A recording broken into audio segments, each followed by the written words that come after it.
What is up, everybody? So 2023 is out of here. Truly the epitome of a year that for me felt altogether over in a moment, while at the same time containing what seemed to be way more than a year of experiences. Before we close it out though, I wanted to look back on this past year and go over my own personal successes as well as failures, because I had both of them. And I want to talk about what I learned from those experiences and how I plan to utilize those lessons going into next year. In order to do that, I'm going to refer to my channel update video that I posted near the beginning of this year. Let's look at some successes! We're aiming to bring you another cartoon therapy this year because I miss Picani and I want him back. We did manage to bring Picani back. I got to work with my friend Dahlia, we got to talk about Into the Spider-Verse, and this was the first of this brand of video that I took on without Joan there, so it was extremely intimidating, but we made it happen, and I think we all had a lot of fun putting it together. I love Picani, I love that series. It was fantastic bringing another one of those videos out there, especially for Spider-Verse. We're getting ready next week to bulk shoot the next chapters of Role Slang with Roman. And we did manage to bulk shoot 2 chapters of Role Slang with Roman and brought chapter 4 to everybody on the channel this year, with chapter 5 coming to everybody next year. Working with Terrence, Brei, Quil, Katie, and everyone else who contributes to the Role Slang series in any type of way is an absolute dream,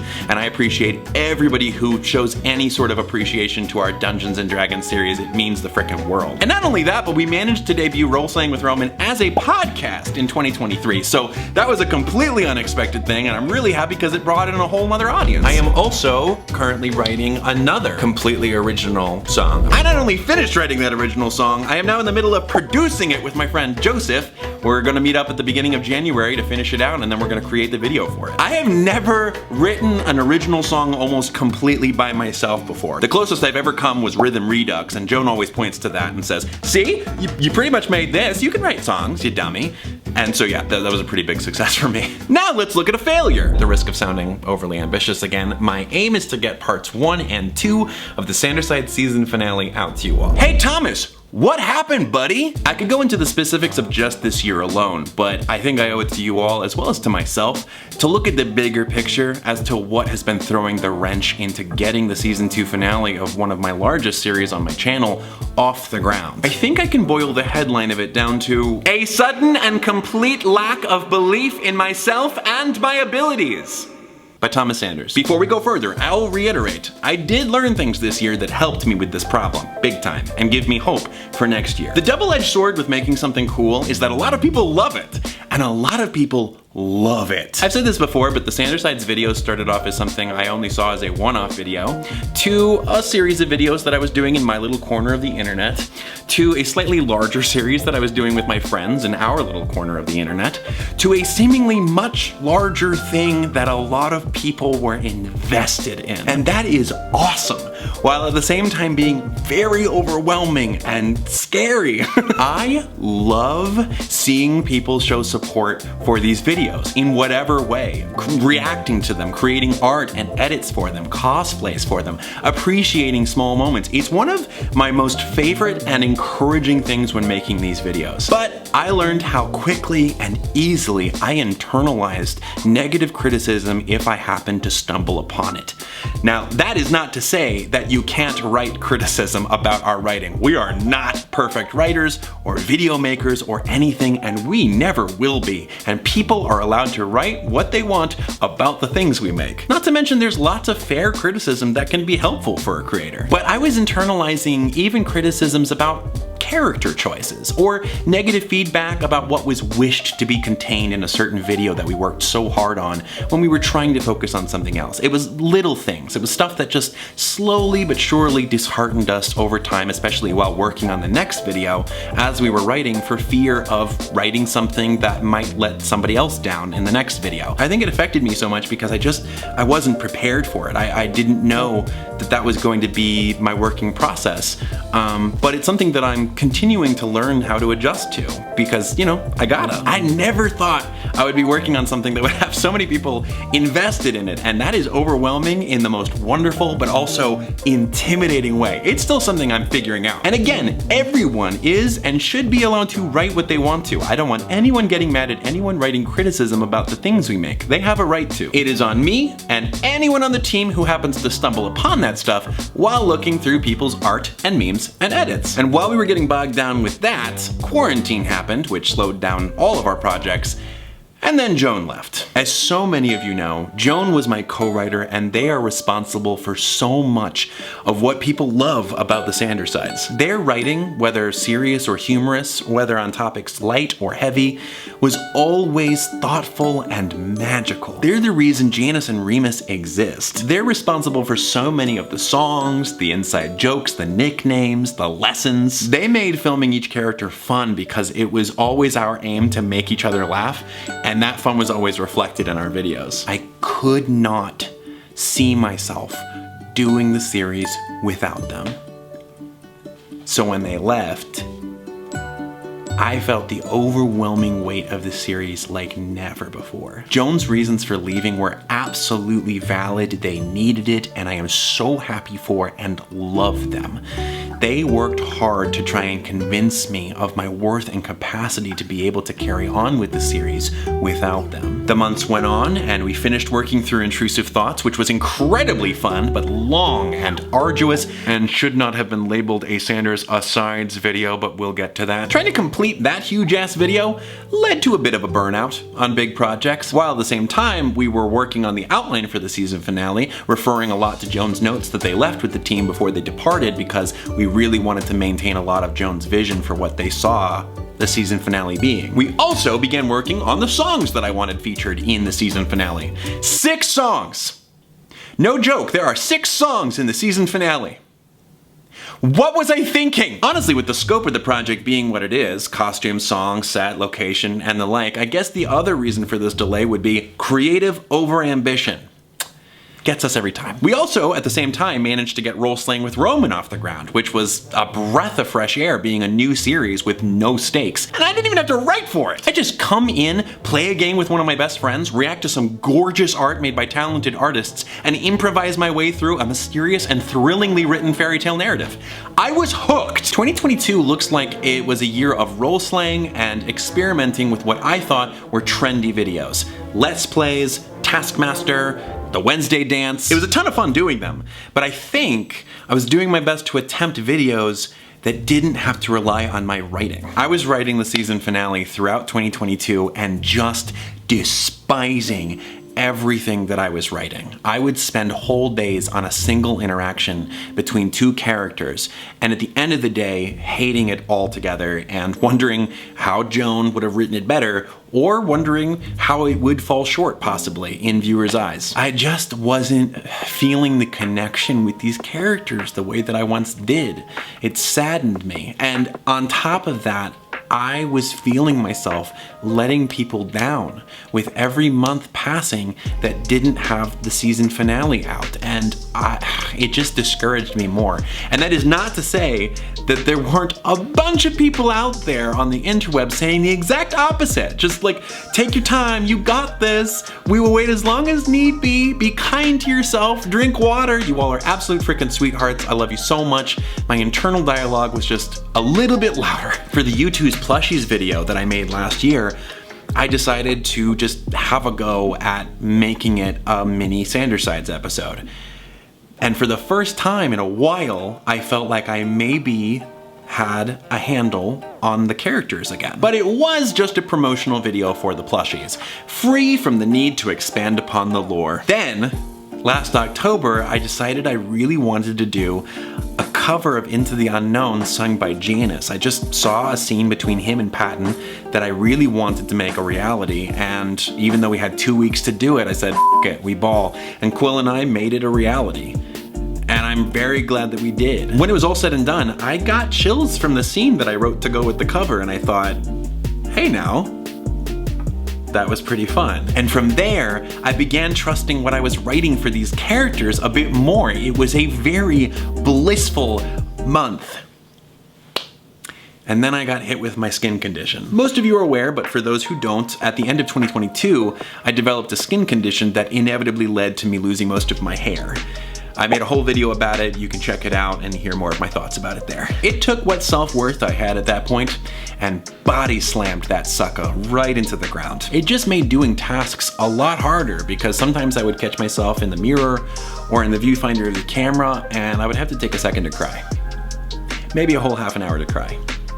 2023 was a year of crying. But let's take a look at the channel update from earlier and examine one more goal that I had. I'm also going to be trying to make other videos more bite-sized and maybe also include a little bit more of the comedy that people know me from my short videos. Ladies, NBs, gentlemen, this is the best decision I made! Regardless of how intimidating long-form content was, I still had no problem taking a day to write, film, and edit a short-form video just the way I'd always done since 2013. If it failed, oh well, on to the next one. If it popped off, hooray! The epiphany that I could take that short-form writing and apply it to slightly longer horizontal content for YouTube was life-changing! Not only was it the right kind of experimental content for my channel, because that kind of humor is probably why so many of you know of me in the first place, but it was also like this little Trojan horse of confidence entering my mind, going, hey buddy, that little sketch was fun, maybe you can do this other, slightly longer sketch video. And after that, maybe a sketch involving the sides. It's okay, it's just a little sketch. There are no stakes to it, no one will care. By allowing myself to play with the sides in this sandbox of sketch writing that I had never tried before, I was learning how to write for them by myself again. At the same time, I was rediscovering my love for short-form content creation. This year marked 10 years since I started on Vine, and I began asking myself why I found those videos so fun when I started back in 2013. And I decided to renew it a little by tapping into the videos I used to do. I did a couple more storytime videos, a misleading compliment, a bunch of short videos that were just dad jokes in disguise, and a couple of Spider-Man shorts where I learned from comments that I need to start wearing a cup. Losing my hair forced me at my lowest depths to rediscover who I was and why I did what I did. I had to learn how to love myself and find joy in my work again because it had to come from within, not on the outside. And I was surprisingly discovering all of it. Hell, at one point this year, I just decided to launch a whole new miniseries. For the f*** of it. I decided it's gonna be a miniseries called My Roommate is Hades, based off of an idea that just came to me and excited me. And we just went for it.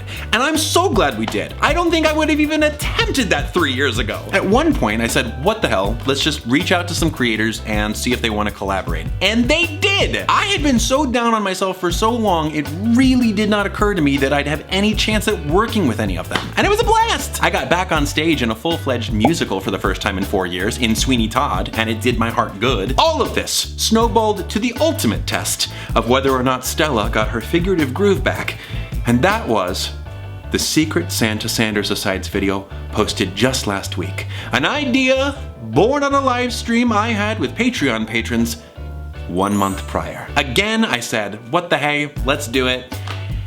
And it turned into one of my favorite videos featuring the sides I've ever made. And I wrote it! This year, while working on all those other projects and dealing with life being life, we've managed to finalize drafts to 3 parts of the 4-part Sanderside Season 2 finale. Do they need revisions? Hell yeah. Part 1 has already gone through multiple revisions, and that's frustrating because we just weren't getting a design or a flow that we were happy with. But we also landed on some amazing new things that are now in there that wouldn't have been featured in the finale at all, and I think it's better for it. We've gotten ourselves here, and with the confidence I feel even from last week's video, I'm looking at the season finale with fresher eyes and revived love for these characters. It was a really intense era of writer's block, and I feel like I'm through it. Not only that, but I'm also feeling a revived love for everything I do, and I think it can be felt in the videos. I've received a number of comments from people saying that they can feel a shift change in the videos themselves, and it's true because it is real. That has happened with me. Our management reached out to us and let us know that this year we experienced some of the highest percentage growth on our platforms. And I like to think it's because of that rediscovered love. Now that it's the end of the year and my hair's grown back, it's gonna be important to keep up practices to maintain this energy. So here's what I've learned what to do going forward into 2024. First, I gotta stay away from the posts about the things I make. This is something I think every writer knows, and I should have known better. It's something I learned even way back in 2014 with my Vines. Never read the comments. I still enjoy reading the comments on the YouTube videos. I'm just gonna do better about looking at posts on other sites. It just increases my chances of stumbling upon that one negative post out of a bunch of positive posts, and I still too easily internalize them. At best, best. Those kinds of posts only apply negative pressure to the creator, and usually work done under negative pressure results in a less than ideal product. You all can feel when a video is done with joy and when one is done with obligation and stress. At worst, those kinds of posts scare or discourage me from writing for a bit, and I do not need to be putting myself in that situation. Once again, it is all right to write posts like that. It is on me to avoid it. Now, writing one of those kinds of posts and tagging me in it is another story. If your desire is for a creator to finish a certain project, I would just ask that you consider what you're writing, how it's being worded, and what its possible effects on the creator might be. But if you've got edits, art, cosplay, memes, or anything else you'd like to share, please feel free to tag me in those if you'd like me to see them, because like I said, those are the coolest things for me. It's why I go searching for them in the first place. Nothing is more encouraging or motivating than seeing the things you all make. Second, I have got to continue finding the fun in these videos that I have been doing for this past year. That means if I decide to make another little Sanders Asides video before the season finale, it's all in the process of rediscovering the joy of writing for this series and these characters that I had. And also, I think Asides videos are just as fun and character exploring as Sides videos.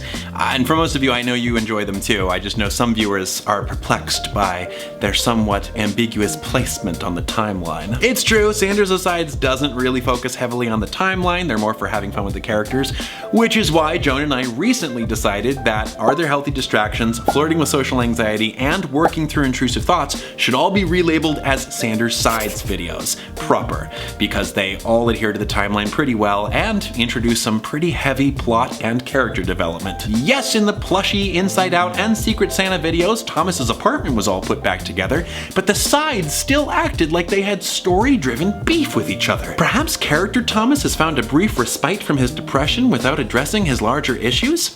Or perhaps I just wanted to have fun with the characters without completely abandoning their character-motivated drama. I'm having fun, sorry. Even after the Secret Santa video, Quil and I were saying, this could have just been a Sides video. I mean, it won't be, but you know. Asides videos?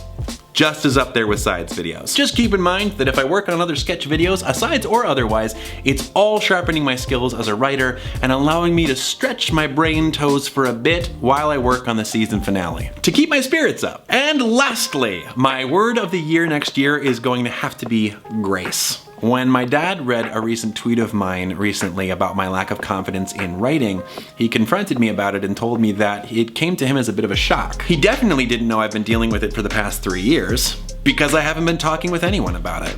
Not my family, not my friends, not my team, and definitely not on the channel. Because I felt that showing how scared I wasn't gonna solve anything. But if I learned one thing from this past year, it's that being more open and honest about your struggles at least allows you to learn how to deal with or heal from them. If I just bit down and kept on swimming, my team would have never thought to advise me to try out short sketch videos on the channel. Not every bit of filming between Joan and I was fun and games. Sometimes on set there would be disagreements or strong feelings one way or the other, and my solution was always to bottle it up and bulldoze through it because it had to get done. And Joan would have none of it. They would say we weren't doing anything else until we talked through what we were feeling, until we got to a resolution, because if we didn't, the video would suffer for it. I think I've been trying to bulldoze through these past couple years without addressing what was going on inside. And I think some of my videos suffered for it. Losing my hair forced me, for the first time, to be open and honest about something I was scared of, because there was no way to avoid it. And I think it was probably the best thing that could have happened to me, because I realized people could handle those feelings. And I could handle them too. Who knows what next year's gonna throw at us? This year, on top of everything else, we've had loss, relationship issues. Floridians had DeSantis. The fact that any of you got anything done creatively at all is a miracle. So next year, I'm gonna have grace for myself, reveling in my successes and having forgiveness for my failures. Because that's all I can do if I wanna have any hope of maintaining joy in my work. Yeah, we failed at getting some things done, but damn, We revisited cartoon therapy, released the next chapter of Role Slaying with Roman, made a new Disney mashup, I wrote a new original song, launched a whole new freaking mini-series, launched a podcast, instituted a posting schedule, I started making 2 short videos a week, grew our audience larger than we have in years, I landed my first gig at my voiceover agency, performed in a musical, collaborated with a bunch of amazing creators, and finalized drafts to 3 parts of our 4-part Sanderside Season 2 finale. I'm proud of what we accomplished. Now, for this next moment, I'm about to get even more self-indulgent because on top of my accomplishments, I have to give a shout out to some of my friends who had their own successes this year. Valerie moved up to New York this year where she performed in her first Broadway show, the revival of Camelot, performing with the likes of Philippa Sue. I went and saw it, it was amazing, Valerie was everything. Dahlia wrote 40 new poems this year, wow, and officially started a poetry book. Jay debuted a film based off her one-man show at the Peachtree International Film Festival. Joan and Talon have adopted 2 new cats, Jax and Vienna, and they're living as very proud cat parents up in Vermont. Terrence has also gone up to New York to be in his first off-Broadway show, Titanic. It has been getting rave reviews. I cannot wait to see it. Check it out if you have the chance. People have had nothing but good things to say about it, and they keep going back. Kenny has been landing voiceover gigs with YouTube series and indie games. Calypso directed and choreographed Sweeney Todd, the musical that I was in, and she was the talk of the theatrical community for how she managed to stage that show in the round. Quil released a new music video with their band Confession Kids, and it's awesome. Leo began creating music left and right. Dominic moved in with his partners Renee and Em,